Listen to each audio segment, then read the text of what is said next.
سلام ای مردمی با ننگ و آری این دیار. السلام ای نوری استقلال و فیضی بشمار. با صداقت در سخن بحری وطن برخواستیم. السلام ای هم نوای و هم فضای و هم دیار. من حمیدا و سلامه خواننده صنف هفتمی مؤسسه تحصیلات میانه عمومی رقم 5 ناحیه فردوسی شهر دوشنبه می باشم. من میخواهم از باقی رحیمزاده شعر قرائت نمایم. ای نوری چراغ محفلم شعر، سازنده ای حل مشکلم شعر. همرازی قلم توی همیشه، واقف توی از غم دلم شعر. بر دیدن حسن دل ربایت، هر روز و شبانه مایلم شعر. نظاره گلشنی لطافت، سازم که تو بوده ای دلم شعر. در عالمی آرزوی و امید، هست از تو مراد حاصلم شعر. نامبر کن کتاب. من زیاده از 50 اثر از خود کردم. 30 تا چیستان، 30 تا ضرب المثل، 50 تا لطیفه، 50 تا پند و زیاده از 200 تا شعر رو از خود کرده ام. آفرین. اکنون همون اثرهای از خود کرده از مؤلفشان و نام کتابهاشان رو نام بر. از گلچهره محمدی و غلبه ستاره، اکابر شریفی کار امروزه رو به فردا نگذار، طالب کسبش را دیگر کرد از گلچهره محمدی و حکایه ها از بهارستان عبدالرحمن جامی، حکایه ها از گلستان عبدالرحمن جامی، پارچه از کتاب بستان سعدی شیرازی، گنجشک یکرو از اکابر شریفی. انا همین نقل کن از اکابر شریفی. گنجشک یکرو بود نبود یا گنجشک بود، او خیلی یکرو بود، حتی به حرفی پدر و مادرش هم گوش نمیداد. او در بین خواهران و برادرانش از همه خورده بود. او همیشه به گپ پدر و مادرش گوش نداده، پرواز کرده به هر جا میرفت. روزی با مادر و پدرش به او گفتن، روز پرواز کردنی خواهران و برادرانش فرا رسید. خواهران و برادرانش آنها تمرین میکردند که پرواز را یاد گیرند. بعد گنجشک که میدیک میگفت که من هم میخواهم پرواز کنم، من هم میخواهم پرواز کنم. پدر و مادرش هرچند به او میگفتن نه تو هنوز خرد هستی، باید تلاش کنی بعد پرواز کردن یاد گیری، وگرنه به دستی گربه می افتی. اما گنجشک به گپ پدر و مادر گوش نمیداد. پدر و مادر رفته به آنها غذا می آوردند، خوراک می آوردند، آنها می خوردند. روز گنجشک وقتی که پدر و مادر برای خوراک رفتند، او رفته خواست که پرواز کنه. و پدر و مادرش میگفت که من از هیچ کس نمیترسم، اگر گربه آید او از من میترسد، من خیلی وحشتناک هستم. اگر که گربه آید من او را میترسانم، من از او نمیترسم. روز او رفته در نزد یک درخت پرواز میکرد که ناگهان از دستش گربه برآمد. آن گربه میخواست که او را بخورد. گربه چه نترسید، گنجشک نترسید، او همانطور به نزد گربه نزدیک شده می ایستاد. اما گربچه آرامی بود، او را هیچ چیز نگفت. باز گنجشک به نزد پدر و مادرش رفت. پدر و مادرش به او گفتند عزیزم تو نباید بیرون روی، به دست گربه میافتی، آنها خیلی حمله سخت را میکنند. گنجشک باز روز دوم رفت، گربه به او هیچ چیز نگفت. وقتی که روز سوم او به نزد گربه رفت، گربه این دفعه عصبانی شد. گنجشک او را اذیت میکرد، هر گپ میگفت. وقتی که گربه عصبانی شد میخواست که به او حمله کند، به طرفش پرید. اما وقتی که پسرک که صاحب آن گربه بود میخواست که گربه اش گنجشک موش دارد، اما وقتی دید که این گنجشک خیلی ترسیده است، گربه اش را گرفت و به یک طرف دیگر برد. گنجشک خیلی وحشت زده شد و به نزد پدر و مادرش رفت. از آنها عذر پرسید، گفت مادر جان، پدر جان، من عذر میخواهم، من گپ شما را گوش ندادم. امروز قریب بود که به دستی گربه افتم و نابود شوم. بعد گنجشک از این پس دیگر گنجشک خیلی خوب شد و به گپ پدر و مادرش گوش میداد. کدام شاعرها؟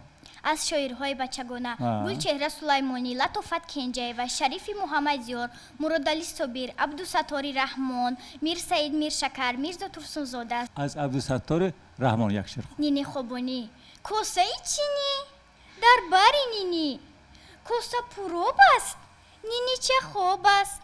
کوسه رو سردار آهسته بردار، آبش نریزد نینی نخیزد.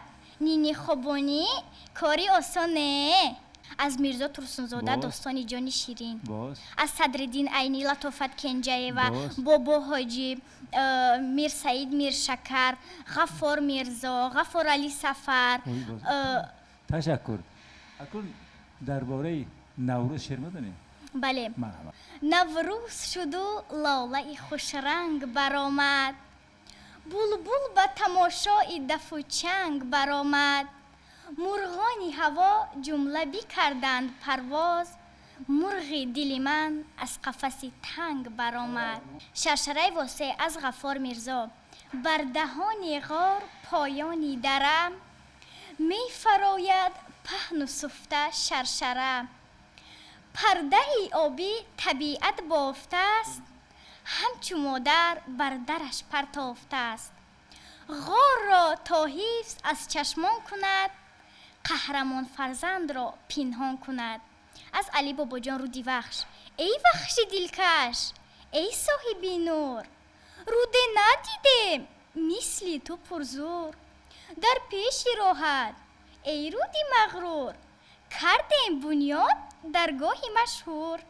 از اکابر شریفی کار امروزه رو به فردا مگذار. کار امروزه رو به فردا نگذار. این از اکابر شریفی. یک پسرک بود، او خیلی پسرک، او به مکتب اهمیت نمیداد، همیشه میرفت و بازی میکرد. بیبیش همیشه میگفت پسرم رفته درس رو بخون، پگاه امتحان داری رفته درس بخون. اما پسرک میگفت نه بیبی جان بعد میخونم، حاضر رفته بازی کنم، تلویزیون تماشا کنم بعد رفته میخونم. بیبیش همیشه به او میگفت. بعد بیبیش همیشه به او میگفت که کار امروزه رو به فردا نگذار. بعد پسرک به این اعتقاد نداشت، میگفت که نه بیبی جان این همه ای ضرب المثل های قدیمه، این رو دیگر هیچ کس اهمیت نمیدهد. بعد بیبیش میگفت میبینیم پسرم تو باید کار امروز رو به فردا نگذاری، کتابت رو بخون، پگاه مکتب است. اون میگفت میلش بیبی جان حاضر رفته در حولی بازی میکنم، تلویزیون تماشا میکنم، بعد شب درس هایم رو تیار میکنم. بعد نصف روزی شد، آنها میخوردن. بعد بیبیش گفت رفته درس را بخوان. میلش گفت بیبی جان کار امروز رو، بیبیش میگفت کار امروز رو به فردا نگذار. پسرک میگفت بابا بیبی جان همه کار امروز رو به فردا میگذارند. پدرم با من گفته بودن که تو رو به سینما میبرم، اما چی شد؟ او مرا نبرد، کار امروز رو به فردا گذاشت. حتی معلمه گفت که کتاب زئولوژی رو در 1 سپتامبر چاپ میکنند، اما چی شد؟ کتاب زئولوژی رو چاپ نکردند، کار امروز رو باز به فردا گذاشتند. از افسانه ها زنی بیهنر درباره چی است؟ زنی بیهنر درباره زنی می باشد که هنر ندارد. وقتی که مردی کلالگر جوان بود، او وقتش رسید که به همسر براید. او یک همسری را گرفت. روزی از کار خیلی خسته آمد. بعد به زنش گفت زنک خسته او طلبی پس. زن به شوهرش میگوید ای مردی خدا در خانه آرد نداره. مرد رفته آرد می آورد. به زنش میگوید زنک خیز او طلبی پس، آرد گفتی آوردم. زن میگوید ای مردی خدا روغن نداریم. مرد رفته روغن می آورد. به زنش میگوید زنک خیز او طلبی پس، آرد گفتی آوردم، روغن گفتی آوردم. باز زن میگوید ای مردی خدا نمک نداریم. مرد رفته نمک می آورد. میگوید نمک گفتی آوردم، آرد گفتی آوردم، روغن گفتی آوردم. زن میگوید ای مردی خدا هیزم نداریم. مرد رفته هیزم می آورد و باز رفته آب می آورد. بعد به زنک میگوید آرد گفتی آوردم، روغن گفتی آوردم، نمک گفتی آوردم، هیزم و آب هم آوردم، اکنون بخیز او طلبی پس. زن میگوید ای مردی خدا آخر هنر ندارم. از افسانه های خلق های جهان هم شما مطالعه کرده اید؟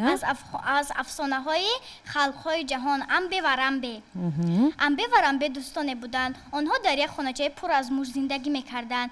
یک گربه بود، او همیشه موش میداشت. اما وقتی که موشها فهمیدند که گربه همیشه آنها را خوردنی است، آنها نقشه کشیدند که هیچ وقت به بیرون نبرایند. گربه خیلی گرسنه بود، او پیر شده لاغر شده مرده میرفت. اما او گفت استاد من باید یک نقشه کشم. او نقشه را انجام داد. او آنها را فریب داد که من هیچ وقت شما را نمیخورم. سحر و بگاه شما از نزد من گذرید، من هیچ وقت شما را نمیخورم. انبه و رنبه هر روز میگذشتند، اما میدیدن که موشها روز تا روز کمتر شده ایستاده است. تشکر. خوانده اید. از کدام شاعر ادبیات کلاسیکی شما شعر میدونید؟ ادبیات کلاسیکی از عبدالرحمن جامی، ابو عبدالله رودکی، ابوالقاسم فردوسی. از فردوسی، از شاهنامه. بله. از کدام داستانش شعر؟ زادن سیاوش از مادر. مرحمت. بسی بر نیامد در این روزگار، کی رنگ اندر آمد به خرم بهار، برو بر همه گشت گردان سپیر، چون 9 ماه برآمد بر آن خوب چهر. بگفتند با شاه کاووسی کی، که برخورده از ماه فرخنده پی. یکی بچه ای فرخ آمد پدید، کنون تخت بر ابر باید کشید. از ابا عبدالله رودکی خانه. از ابا عبدالله رودکی در باره دانش. تا جهان بود از سر آدم فراز، کس نبود از راه دانش بی نیاز. مردمانی بیخرد اندر هر زمان، راه دانش را به هر گونه زبان. گیرد کردند و گرامی داشتند، تا به سنگ اندر همه بینگاشتند. دانش اندر دل چراغی روشن است، و از همه بد در تن تو جوشن است. الله را میخونی؟ بله. کنی؟ از ابوالقاسم لاهوتی الله. خوب رو نوری دو چشمان، خوابی دست عالم. سبزه انسان و حیوان، مرغ و ماهی هم. تنها جویها روانند، آنها شیرین زبانند. تا فرزندم بخوابد الله میخوانند. الله جان الله. راحت خوابد عزیزم صحت و خرسند، بازیچه های خوبش در خوابش آیند. در خوابش گل را بیند، جمعی بلبل را بیند. از پریشان ها تنها سنبل را بیند. الله جان الله. فردا آفتاب میتابد، او را میکابد. در آغوش مادر جان او را مییابد.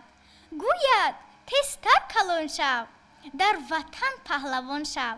اکنون چشمانت را پوش، آهسته خواب رو. الله جان الله. من از میر سعید میرشکر کتابی و کتابی بسیار داد، مثلا منتخب اشعار بچه‌هاش، غنچه‌های خندان.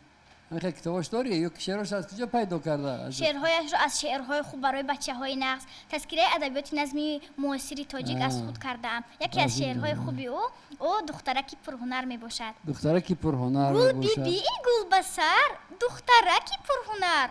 خمیر کردن می خواهد، فطیر کردن می خواهد، اما هزو ندارد، آردی گندم ندارد. کوزچه او خالی است، یک قطره هم آبش نیست. جانی شیرین گل بیبی، نشو غمگین گل بیبی. رفته از بیش از آرون، به تو هزو می آریم. از آسیابی کلان، آردی گندم می آریم. پر کرده کوزه ها را، آب آوریم از دریا. آنگه خمیر کردن گیر، آنگه فطیر کردن گیر. جدا تا چیستان میدونم. مرحمت. نکاری هم به ملال، میروید خودش هر سال. جواب چیستان علف. باز همچون الله مادر کودکان را خواب آور. افسانه به امیدی آن شوی، ناامید نمیشوی. زمین ضرب البصر میدونی؟ بله. کنی؟ آدمی را از دل و زبان میشناسند، خاموشی نیز جواب است. کسی که بسیار قسم میخورد، بسیار دروغ میگوید، سر خود را دل خود بهتر نگاه میدارد، زوری بیهوده میان میشکند. تیزگوی گوی کنی؟ 6026 شود 36 6026 شود 36 6026 شود 36 6026 6026 به 6 شاخی شفتالو 66 گنجشین به 6 شاخی گنجشین به 6 شاخی شفتالو 66 گنجشین 60. آفرین.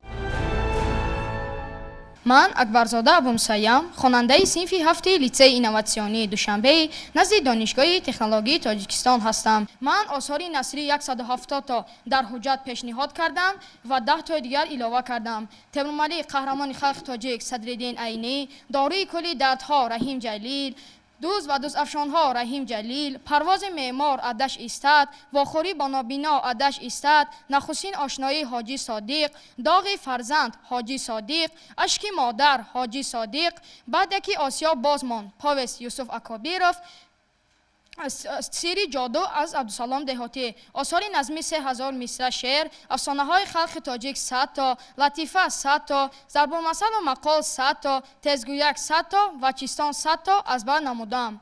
وطن در جان کمان نسل الله. وطن جانی که در جان من و توست، وطن نانی که در خان من و توست، وطن آینه آبی زلال است، وطن پاکی وجدان من و توست، وطن یک پاره نوری الهی است، شب افروزی شبستان من و توست. وطن عشق است عشق یاری جانی، وطن جانان جانان من و توست. وطن پیوسته پیکی راد مردی است، با پا ایستاده پیمان من و توست. وطن آن مامی پیر آن طفل معصوم، وطن در روی دستان من و توست. دل او در دل ما میزند دل، وطن در خون شریان من و توست. وطن گفتن کم است ای جان وطن باش، وطن در شانه و شان من و توست. از آثار نویسندگان معاصر حاضر چند کس نام بر کردی. خوش از جمله ازش استاد کدام کتابشون خوندی؟ از ازش استاد من حکایه ها از بر خوش نمودم. کدام حکایه خوندی؟ پرواز معمار، واخوری با نابینا، پاچه کشک، پروانه. خوش واخوری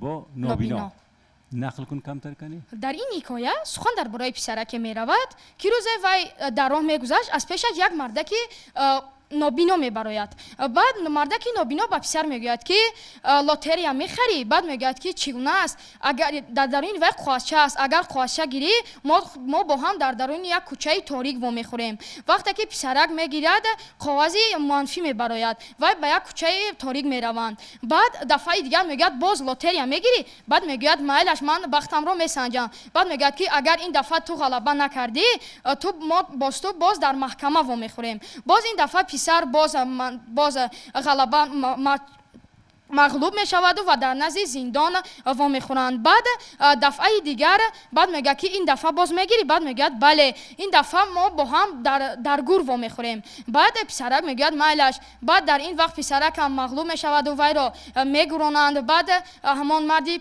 نابینا میگه که تو زیق نیستی، تو چرا گریه نمیکنی؟ بعد پسرک میگه آخر من در این دنیا با یگان کس بدی نکردم و من فقط خوبی کردم. من برای چی از مردن بترسم؟ تشکر. خوش افسانه های خوندت رو نامهاش رو نام برکن. سزای خیانت، روباه و پلنگ، من که آب میبیارم شما چی میخورید؟ بای ظالم و کلی زیرک، روباه و گرگ، شیر شغال و گرگ، حسرت دو روباه، روباهی که جزایش را دید، هزمکش و مار، هزمکش و مار، شیر، چوپان و شیر، بعد و دریخ، مومو خالبیکه، صفاخان و گلپروین، دختری جسور، وصیت پدر، با نیک بعد با بد نیک، دو بوزیچه. با نیک چی با نیک؟ با نیک بعد با بد نیک. با بد نیک. نقل کن. بود نبود مردی بود که وی همین با جنگل میرفت و هزوم جمع میکرد و میآورد و میفروخت. بعد یک وقت وی در میرود و از همونجا یک صندوق کلان میبراید. بعد وی درونی صندوق را میگشاید که یک ماری کلان میبراید. بعد وی مار با اون میچسبد و بعد میگوید که من تو را میخورم. بعد مرد میگوید که آخه چه خیلی من داد تو نیکی کردم و تو با من بدی میکنی. بعد مردی هزومکش میگوید که بعد مار میگوید که ترک عادت من همین است، من باید نش زنم. بعد پسرک بعد در همون وقت چند آدم میگذارند. بعد در همون جا مرد یک درخت چند درخت رو میبیند. بعد به درختان میگوید که چی خیلی من با وی نیکی کردم و او با من بدی میکند. بعد درخت میگوید ای مردی هزومکش، همین من در وقتایی که من جوان بودم همه در زیر درخت من در پیش من مینشستند و با هم صحبت میکردند. حالا آن که من پیر شدم و برگهای من ریختند دیگر یگان کس نمیشنید، مگر این بدی نیست؟ بعد در همین وقت یک پسر می آید. بعد پسرک میگوید که هیچ من باور نمیکنم که تو مار در همین صندوق غنجیده باشی. بعد مار میگوید که من بین مار خودش را به درون صندوق میاندازد. بعد پسرک درون وی را محکم میکند و بعد پسرک به مرد هزومکش میگوید من همان آدمی هستم که وقتی که من در راه میرفتم و گرسنه بودم تو به من نیم تن نان داده بودی و این ثواب نیم تن نان توست. از نویسنده های معاصری که با گفتیم نامبر کردی، از استاد عینی، از جلال اکرامی، عبدالحمید صمد، از اینا چه خواندیم؟ аз Садриддин Айнӣ, Мактаби Кӯҳна, Аҳмади Дейбанд, Духтарбачаяки Холида, Таҳзиб Усибиён, Одина, Ятим, Марги Судхур ва Ҷалодони Бухороро аз бар намудам. аз Раҳим Ҷалил ҳикояҳо аз бар намудам ва аз Абдулҳамид Самад ҳам ҳикояҳо аз бар намудам. аз Абдулҳамид Самад чӣ хонди? аз Абдулҳамид Самадов Сокини Нав ду гуноҳро аз бар намудам. Хош, ду гуноҳ дар бораи чӣ аст? ду гуноҳ дар ин ҳикоя сухан дар бораи писараке бо номи Баҳром меравад, ки вай як вақт саҳар барвақт мехезаду саҳар дертар мехезаду мегӯяд ки ман ба мактаб намеравам. Баъд падараш модараш мепурсанд ки чаро ба мактаб намеравӣ? Ду гуноҳи вай ҳамин буд ки якум гуноҳаш бо кӯдакони кӯҷагард бозӣ карда буд, дуюм гуноҳаш ки вай вазифаи хонагиашро иҷро накарда буд. хеле дуруст аст. Хуш,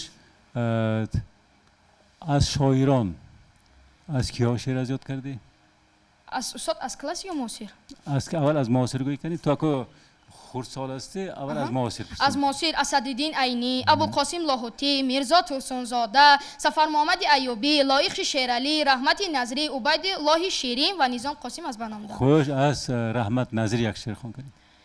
азали ишқи ватан. ای جان من جانم فدای تو، ای عشق ای وطن جانم فدای تو، ای ریشگی سوزی همیشگی، ای مهر بی سخن جانم فدای تو، طوفان خون من طغیان خون من، ای نبض زیستن جانم فدای تو، ای آتشی دلم از آب و از گلم سوزان زبان زن جانم فدای تو، بود و نبود من ای عشق ای وطن در جنگ تن به تن جانم فدای تو، خاکم کنی اگر پاکم کنی دیگر، بی گور و بی کفن جانم فدای تو. آفرین. خوش، چند لطیفه از خود کردی یا خواندی؟ 100 تا. بله. زنده باد من خواننده با معلم میپرسد، از معلم میپرسد که معلم جان خواننده که وای همون کارو نکرده است وای را جزا دادن از روی انصاف است؟ معلم نه هرگز. پس زنده باد من که وظیفه خانگی را اجرا نکردم. باز یک تا گوی. خلطه طلا.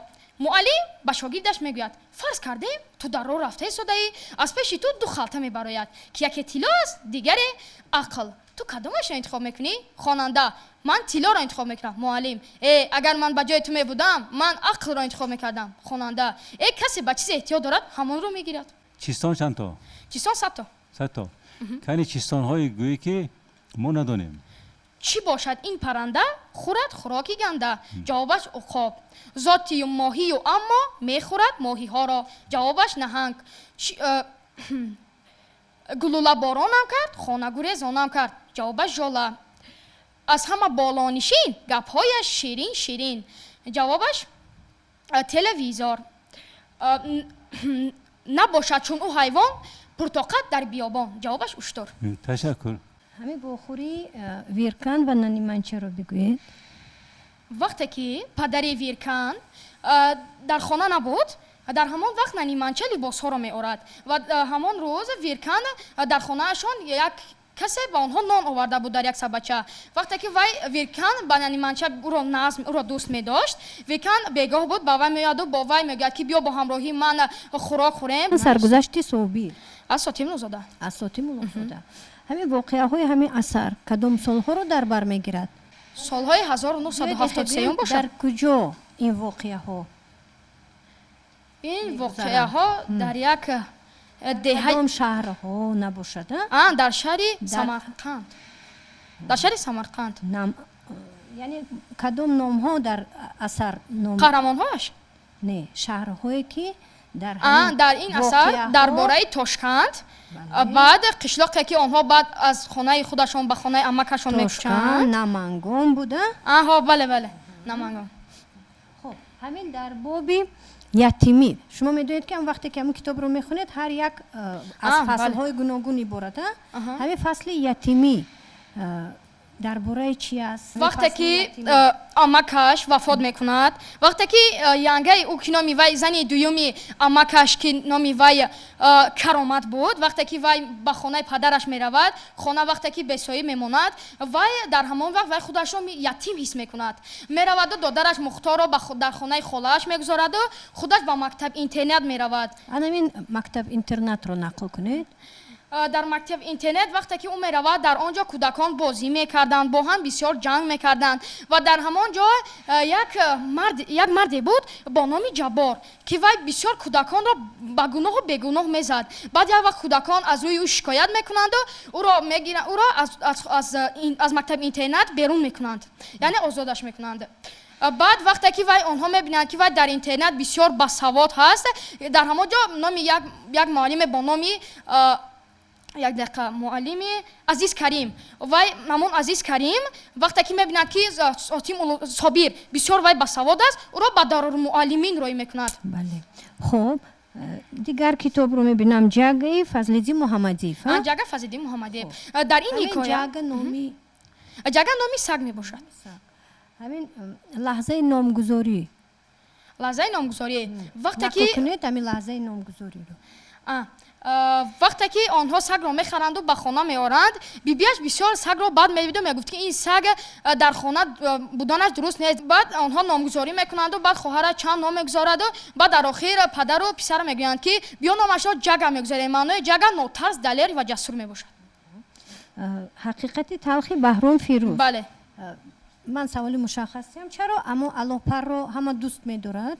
برای آنکه الاپر بسیار سگ گبدرا بود، به همه یاری میرساند.